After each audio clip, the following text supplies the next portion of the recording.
बहुत समय पहले की बात है। पुराने चाइना के नॉर्थ प्रोविंस में 3 मॉन्क रहते थे। उनका नाम किसी को नहीं पता है, क्योंकि उन्होंने कभी अपने बारे में कुछ बताया ही नहीं। उन्होंने कभी किसी बात का जवाब नहीं दिया। चीन में बस उन्हें 3 हंसते हुए भिक्षुओं के नाम से जाना जाता था। वे तीनों सिर्फ एक ही काम करते, एक गांव में प्रवेश करते, बाजार के बीचों बीच खड़े होते और हंसना चालू कर देते। वे अपने पूरे अस्तित्व के साथ हंसते। अचानक लोगों का ध्यान उनकी तरफ खींचा चला आता और धीरे धीरे उनके चारों तरफ एक बड़ी भीड़ इकट्ठा हो जाती। वे इतनी एकाग्रता, तल्लीनता व संपूर्णता के साथ हंसते कि उनकी हंसी देखकर सारा गांव हंसने लग जाता। जब वो पूरा गांव हंसी के समुंदर में डूब जाता तो वे दूसरे गांव चले जाते। वे ना तो कुछ बोलते थे, ना ही कुछ उपदेश देते और ना ही कुछ शिक्षा। वे जहाँ भी जाते अपनी हंसी से ऐसा माहौल बना देते कि लोग अपने सारे दुख दर्द भूलकर बस हंसने लग जाते। धीरे धीरे चाइना के लोग उन्हें बहुत प्यार करने लगे और वो पूरे चाइना में फेमस होते गए 3 लाफिंग मॉन्क के नाम से। चाइना के लोग उन्हें बहुत प्यार करते, उनका सम्मान करते।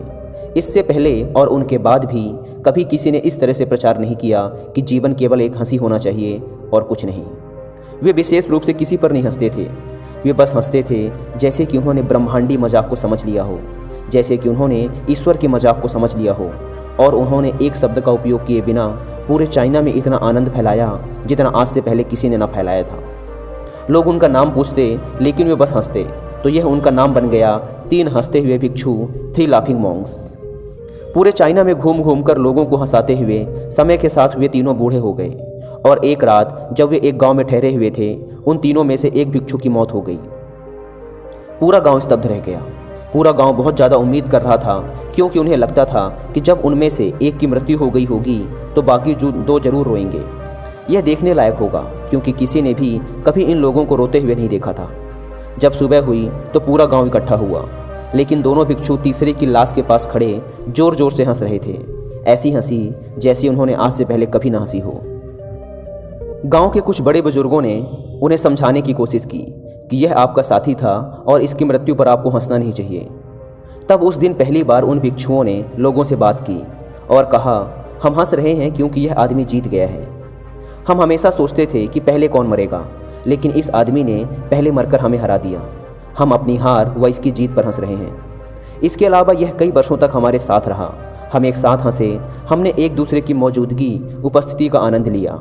उसे अंतिम विदा देने का इससे बेहतर तरीका और क्या हो सकता है। हम केवल हंस सकते हैं। लेकिन पूरा गांव उदास था। जब मृत भिक्षु के शरीर को अंतिम संस्कार के लिए चिता पर लिटाया गया तो सारे गांव वालों को एहसास हुआ कि शेष 2 भिक्षु केवल मजाक नहीं कर रहे थे, वह तीसरा जो मृत था वह भी हंस रहा था।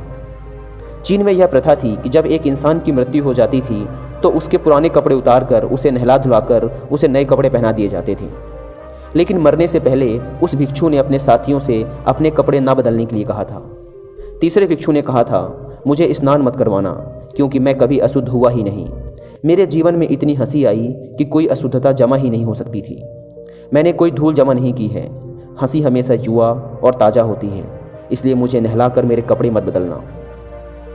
जब उस तीसरे भिक्षु के शरीर पे आग लगाई गई तो गांव वालों को पता चला कि उस भिक्षु ने मरने से पहले अपने कपड़ों में कुछ पुराने चीनी पटाखों को छिपा रखा था, जो आग लगने के बाद फटकर आसमान में रंग बिरंगे कलरों में फैल गए।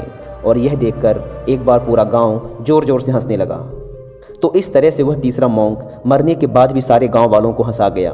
और यह देखकर शेष दोनों भिक्षुओं ने कहा, चालाक आदमी, तुम मर चुके हो, लेकिन तुमने हमें एक बार फिर हरा दिया। तुम्हारे द्वारा गांव वालों के चेहरों पर पैदा की गई यह हंसी आखिरी हंसी थी।